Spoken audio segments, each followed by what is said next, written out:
മുൻ Devaswom board president Devaswom കമ്മീഷണറുമായിരുന്ന N Vasu Sabarimala സ്വർണ്ണ കൊള്ളക്കേസിൽ അറസ്റ്റിലായിരിക്കുന്നു.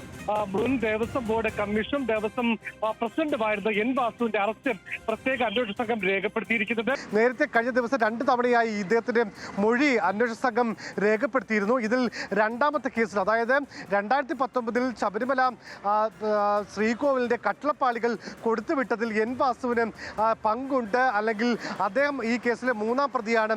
ഇയാളുടെ ശുപാർശയുടെ അടിസ്ഥാനത്തിലാണ് ഇത്തരത്തിൽ ഈ സ്വർണ്ണപ്പാളികൾ, ഈ ശ്രീകോവിലിലെ സ്വർണ്ണപ്പാളികൾ കൊടുത്തുവിട്ടത് എന്ന് വ്യക്തമായിരുന്നു. ഇതിന്റെ അടിസ്ഥാനത്തിൽ എൻ വാസുവിനെ 3ാം പ്രതിയാക്കി കേസെടുക്കുകയും ചെയ്തു. ഈ കേസിലാണ് എൻ വാസുവിന്റെ അറസ്റ്റ് രേഖപ്പെടുത്തിയിരിക്കുന്നത്.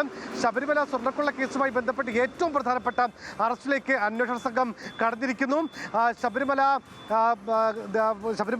അല്ലെങ്കിൽ ദേവസ്വം കമ്മീഷണറും ശബരിമലയിലെ ആ സമയത്ത് നമുക്കറിയാം, ഈ ദേവസ്വം ബോർഡ് പ്രസിഡന്റായിരുന്ന സമയത്ത് ശബരിമലയിൽ ഒരു അവസര വാക്കായി നിന്ന ആളാണ് എൻ വാസു. ആ വാസുവിന്റെ അറസ്റ്റാണ് പ്രത്യേക അന്വേഷണ സംഘം ഇപ്പോൾ രേഖപ്പെടുത്തിയിരിക്കുന്നത്.